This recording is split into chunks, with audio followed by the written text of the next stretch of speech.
میں غوث پاک رضی اللہ تعالیٰ عنہ کے بارے میں، کیونکہ یہ 11ویں کا مہینہ کہلاتا ہے، اکابرین نے جو 11ویں کی وجہ لکھی ہے وہ یہ ہے کہ سیدنا شیخ عبد القادر جیلانی رضی اللہ تعالیٰ عنہ بغداد میں آپ کا مدرسہ تھا، تو آپ ہر مہینے کی 11 تاریخ کو رحمت کونین صلی اللہ علیہ وسلم کے ایصال ثواب کے لیے کھانے کا اہتمام کرتے تھے۔ وہ مدرسے کے بچے بھی کھاتے تھے، باہر کے لوگ کھاتے تھے۔ یہ ہر سال آپ کا سلسلہ جاری و ساری تھا، یا ہر ماہ پھر جب کچھ یہاں سے بر صغیر پاک و ہند سے بھی گئے ہوں گے پڑھنے کے لیے بغداد ان کے پاس، تو وہ جب یہاں آئے تو انہوں نے پھر یہی سلسلہ جاری کیا، اور خصوصاً جب شیخ عبد القادر جیلانی رضی اللہ تعالیٰ عنہ کا وصال ہوا تو آپ کے وصال مبارک کے حوالے سے وہ عرس جس کو کہتے ہیں وہ کرنے لگے، یعنی ایصال ثواب کے لیے کھانا بنانے لگے، اور اس کا نام رکھ دیا 11ویں شریف، کیونکہ 11 تاریخ سے وابستگی تھی تو 11ویں شریف۔ تو یہ اصل میں ایصال ثواب کا اہتمام ہوتا ہے۔ ایصال ثواب کا مطلب کیا ہے؟ ایصال مانے پہنچانا، اور ثواب کا مطلب وہ بدلہ جو آپ کے نیک عمل کے جواب میں اللہ تعالیٰ آپ کو دے گا۔ تو ایصال ثواب کا مطلب کیا ہوتا ہے؟ جب کوئی آپ نیک عمل کرتے ہیں تو آپ بس دل میں ہی نیت کر لیں یا زبان سے کہہ لیں اللہ تعالیٰ اس کا ثواب فلاں کو پہنچا دے، یعنی جو اس نیک عمل کا بدلہ تو مجھے عطا فرمائے گا اسے بھی اس میں حصے دار بنا دے۔ یہ اگر قرآن یا حدیث سے ثابت نہ ہوتا تو اپنے پاس سے تو ہم نہیں کر سکتے تھے، لیکن نبی کریم نے بارہا صحابہ کرام علیہم رضوان کو اپنے مرحومین کے لیے نیک عمل کرنے کی ترغیب دی۔ فرمایا جب تم اپنے طرف سے حج کرو تو اپنے مرحوم والدین کی طرف سے بھی کرو، ان کے لیے نماز پڑھو، ان کے لیے روزہ رکھو۔ کسی نے آ کے ایصال ثواب کا پوچھا کہ میں اپنی والدہ کو کیسے نفع پہنچاؤں، ان کا وصال ہو گیا ہے، تو فرمایا پانی پلاؤ۔ اس کا مطلب ہے عمل ہم کریں گے اور بدلہ ان کو بھی ملے گا۔ تو جب ہم عام لوگوں کے لیے کرتے ہیں تو اس کو پھر نیاز بھی کہہ دیتے ہیں، کبھی اکثر فاتحہ کہتے ہیں، نہیں فاتحہ خانی ہو رہی ہے، لیکن جب بزرگوں کے لیے ہوتا ہے تو اس کو نظر اور نیاز سے تعبیر کرتے ہیں کہ بادشاہوں کے دربار میں جو تحفہ پیش کیا جاتا تھا نا، تو کہتے تھے حضور کچھ نظر کرنا چاہتا ہوں، نیاز پیش کر رہا ہوں، تو وہ ادباً اس کو، تو یہ جو ہم ایصال ثواب اکابرین کو کرتے ہیں اس کو کہتے ہیں نظر یا نیاز۔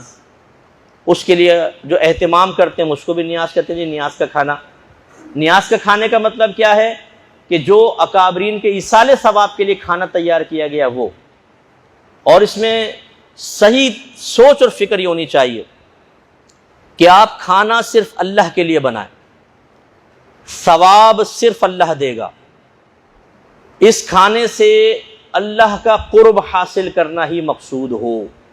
یہ 3 بڑی چیزیں ذہن میں رکھیں۔ کھانا کس کے لیے بنائیں گے؟ اللہ کے لیے، اللہ ہی ثواب دے گا، اللہ کا قرب بھی مقصود ہو۔ ایک نیت بس یہ ہو کہ اللہ تعالیٰ جو تو کچھ عطا فرمائے گا فلاں بزرگ کو پہنچ جائے، بس یہ نہیں کہ میں تو نبی کے لیے عمل کر رہا ہوں، یہ شرک میں چلا جائے گا، یا نبی کے قرب کے لیے نیک عمل کر رہا ہوں، ٹھیک نہیں ہے، یا نبی کریم ثواب دیتے ہیں، غوث پاک ثواب دیتے ہیں، غلط، بدلہ سے ہاں وہ دعا کر سکتے ہیں۔ بعد وفات دعاؤں کا سلسلہ کبھی منقطع نہیں ہوتا۔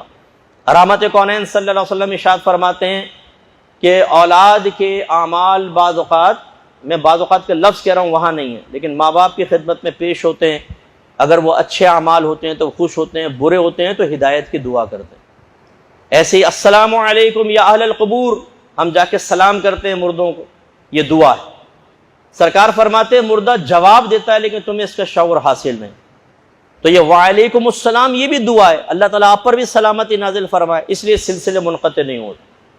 تو جب یہ اس طرح کے بڑے مہینے آئیں، آپ ایک کیلنڈر ملتا ہے وہ دیکھ لیجئے، کہیں پر بزرگوں کے وصال کی تاریخ اس میں لکھی ہوئی ہے، موقع ملے، کوئی بڑے اہتمام کی حاجت نہیں ہے، جو گھر میں کھانا پکا ہے نا اسی کو آپ اسی پر کچھ بھی پڑھ کر کچھ بھی کلمات وغیرہ نیت کر لیں، اللہ تعالیٰ اس کا ثواب فلاں بزرگ کو پہنچ جائے، خود کھا لیں، کوئی مسئلہ نہیں۔ اچھا کھانا کیوں رکھتے ہیں سامنے؟ بس یہ تھوڑا سا 1 سیکنڈ آپ کر لیتا ہوں، چند سیکنڈ۔ کھانا سامنے رکھنا یہ صرف نبی کریم صلی اللہ علیہ وسلم کی ایک سنت کی ادائیگی مطلوب ہوتی ہے، مشابہت اختیار کرنا۔ سرکار نے کھانا بڑھانے کے جتنے بھی معجزے دکھائے یا پانی بڑھانے کے وہ سامنے رکھا، کھانے پہ آئیں، دسترخوان پہ بیٹھے ہیں، پھر جو اللہ نے چاہا پڑھا اور فرمایا کھاؤ، تو 4 آدمیوں کا کھانا 1400 کو پورا ہوا، اللہ برکت پیدا کر دی، یہ آپ کا معجزہ تھا۔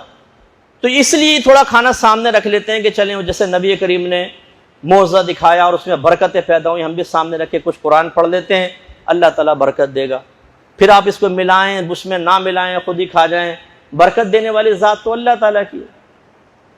اس کا مطلب یہ سامنے رکھنا اس لیے نہیں ہے کہ جب پڑھیں گے تو اس میں برکت پیدا ہوگی باقی میں نہیں ہوگی، اگر ہوتا تو اس میں ملایا جاتا، ٹھیک ہے نا۔ تو یہ ہمارا نظریہ ہوتا ہے کہ اللہ کے لیے اس سنت کو پورا کر لیا بس، ٹھیک ہے۔ تو اس اچھے نظریے کے ساتھ آپ کریں۔ اس پر کوئی آبجیکشن کرے وہ مجھے آ کر بتائیے گا، میں اس کا جواب آپ کو یہیں پر اس میں ریکارڈ کرواؤں گا، انشاءاللہ یوٹیوب پر ڈلے گا۔ اس میں کون سی خرابی ہے بتائیں؟ کس وجہ سے آپ نظر نیاز کو حرام کہہ دیتے ہیں کہ کھانا حرام ہے؟ اللہ کے لیے کھانا بنایا، اللہ تبارک و تعالیٰ سے ثواب مقصود، اس کا قرب مقصود۔ اگر آپ کہتے ہیں نہیں اس لیے کہ آپ نے کہا یہ 11ویں کا کھانا ہے، یہ غوث پاک کے ایصال ثواب کا کھانا ہے، غوث پاک کا نام لے دیا اس لیے حرام ہے، تو پھر تمہارا قربانی کا جانور حلال کیسے ہو جاتا ہے؟ جب پوچھتے ہیں جانور کس کا ہے قربانی کا، کہتے ہیں چودھری صاحب کا، وہ گیا وہ تو جانور غیر اللہ کا نام لے دیا آپ نے۔ یہ کھانا کس کا؟ جی ولیمے کا کھانا ہے، یہ شادی کا کھانا ہے، یہ سالگرہ کا کھانا ہے، یہ بچے کی ٹنڈ ہوئی تھی اس کا کھانا ہے، ٹکلا ہوا تھا، یہ سارے کھانے شرک سے پاک ہیں۔ غوث پاک کا نام لے دیں تو اس میں شرک گھس جائے گا، وہ کھانا حرام ہو جائے گا۔ یار عقل کو بھی ہاتھ لگاؤ کچھ بھائی، کہاں سے یہ خالی اس پہ نام لینے سے حرام ہو جائے گا؟ اللہ تعالیٰ سمجھ کے توفیق عطا فرمائے۔ وآخر دعوانا الحمدللہ رب العالمین۔